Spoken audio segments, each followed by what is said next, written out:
Halo semuanya, selamat datang kembali di channel kami. Pernahkah kalian terpukau melihat kemegahan Candi Borobudur dan Prambanan? Dua mahakarya arsitektur yang berdiri kokoh di tanah Jawa ini bukan cuma destinasi wisata, tapi juga saksi bisu kejayaan sebuah kerajaan besar, yaitu Kerajaan Mataram kuno. Tapi, pernahkah kalian bertanya-tanya, kok bisa ada dua candi raksasa dari dua agama berbeda, Buddha dan Hindu, yang dibangun dalam waktu yang berdekatan dan lokasi yang tidak terlalu jauh? Apa rahasia di balik semua ini? Siapa sebenarnya orang-orang hebat yang membangunnya? Hari ini, kita akan mengupas tuntas misteri Kerajaan Mataram kuno, mengungkap kisah di balik pembangunan Borobudur dan Prambanan, dan melihat bagaimana toleransi beragama sudah menjadi bagian dari DNA bangsa kita sejak ribuan tahun lalu. Siapkan diri kalian, kita akan memulai perjalanan menembus waktu. Kerajaan Mataram kuno, atau yang juga dikenal sebagai Kerajaan Medang, adalah salah satu kerajaan paling berpengaruh di Nusantara. Kerajaan ini berdiri sekitar abad ke-8 hingga abad ke-11.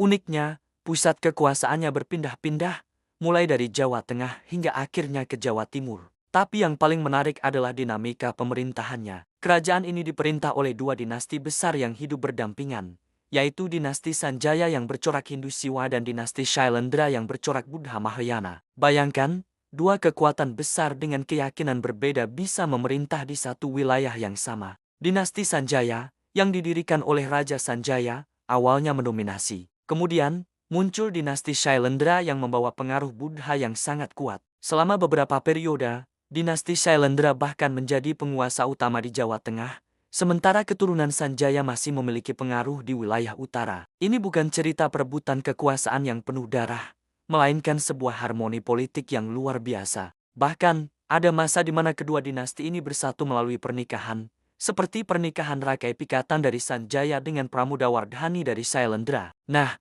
dari harmoni inilah lahir mahakarya-mahakarya agung. Mari kita bahas yang pertama, Candi Borobudur. Dibangun sekitar tahun 800 Masehi pada masa pemerintahan Raja Samaratungga dari dinasti Shailendra, Borobudur adalah monumen Buddha terbesar di dunia. Ini bukan sekadar bangunan, tapi sebuah kitab batu raksasa yang menggambarkan ajaran Buddha Mahayana. Pembangunannya diperkirakan memakan waktu hingga 75 tahun dan melibatkan ribuan seniman, pemahat, dan pekerja. Coba bayangkan prosesnya. Mereka memahat lebih dari 2 juta balok batu andesit tanpa semen atau perekat modern. Setiap balok saling mengunci dengan presisi yang luar biasa. Candi ini memiliki 10 tingkat yang melambangkan tahapan kehidupan manusia menuju pencerahan. Di dindingnya, ada lebih dari 2.600 panel relief yang jika dibentangkan panjangnya mencapai 6 km.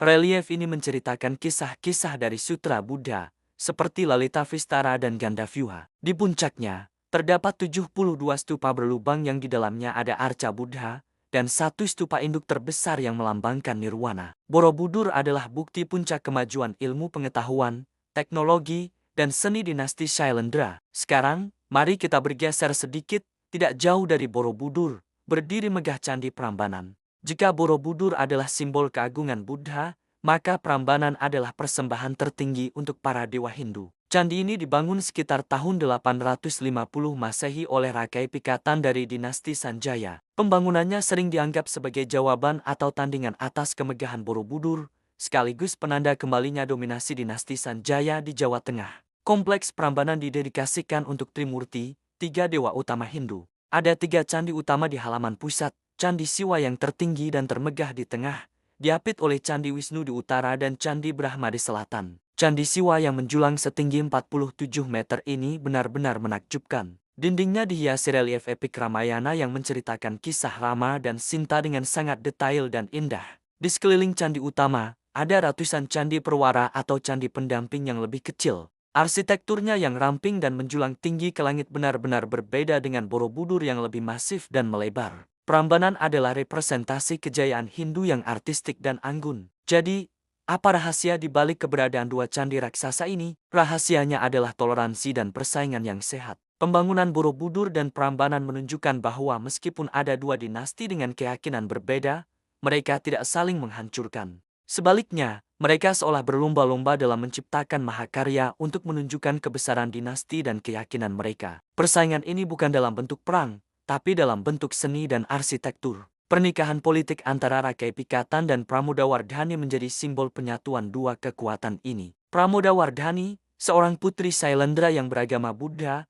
turut meresmikan Candi Borobudur. Sementara suaminya, Rakai Pikatan yang beragama Hindu, membangun Prambanan. Ini menunjukkan adanya saling menghormati dan pengakuan terhadap keyakinan satu sama lain dalam lingkup kerajaan. Masyarakat pada saat itu pun hidup berdampingan dengan damai. Umat Hindu dan Buddha saling bekerja sama, bahkan mungkin para seniman dan arsitek yang sama ikut terlibat dalam pembangunan kedua candi tersebut. Ini adalah pelajaran berharga dari masa lalu yang masih sangat relevan hingga hari ini. Namun, kejayaan Mataram kuno di Jawa Tengah tidak berlangsung selamanya. Sekitar abad ke-10, Empu Sindok memindahkan pusat kerajaan ke Jawa Timur. Ada beberapa teori mengenai alasan kepindahan ini. Salah satunya adalah letusan dahsyat Gunung Merapi yang meluluhlantakkan pusat kerajaan. Teori lain menyebutkan adanya pertimbangan strategis politik dan ekonomi untuk mendekati jalur perdagangan laut. Akibat kepindahan ini, Borobudur dan Prambanan perlahan-lahan terlupakan. Terkubur oleh abu vulkanik dan ditelan oleh hutan lebat selama berabad-abad,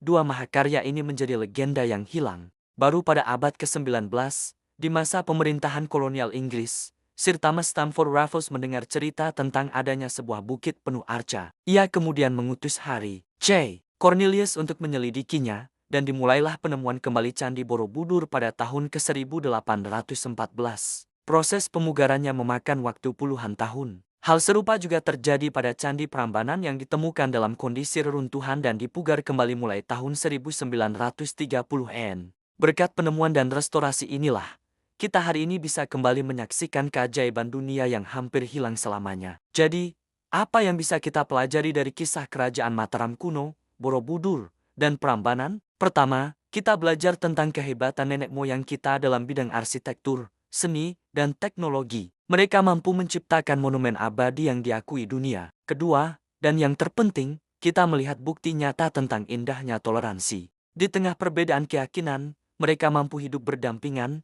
saling menghormati, dan bahkan berkolaborasi menciptakan keindahan. Kisah Borobudur dan Prambanan bukan hanya cerita tentang batu dan candi, tapi juga cerita tentang harmoni dalam perbedaan yang menjadi warisan tak ternilai bagi bangsa Indonesia. Semoga lain kali saat kalian mengunjungi Borobudur atau Prambanan, kalian tidak hanya melihatnya sebagai bangunan megah, tapi juga bisa merasakan semangat toleransi dan kebesaran peradaban yang terpancar dari setiap relief dan batunya. Terima kasih sudah menonton video ini sampai akhir. Jika kalian suka dengan konten seperti ini, jangan lupa untuk like, komen, dan subscribe agar tidak ketinggalan video-video kami selanjutnya. Bagikan juga video ini ke teman-teman kalian ya. Sampai jumpa di petualangan sejarah berikutnya.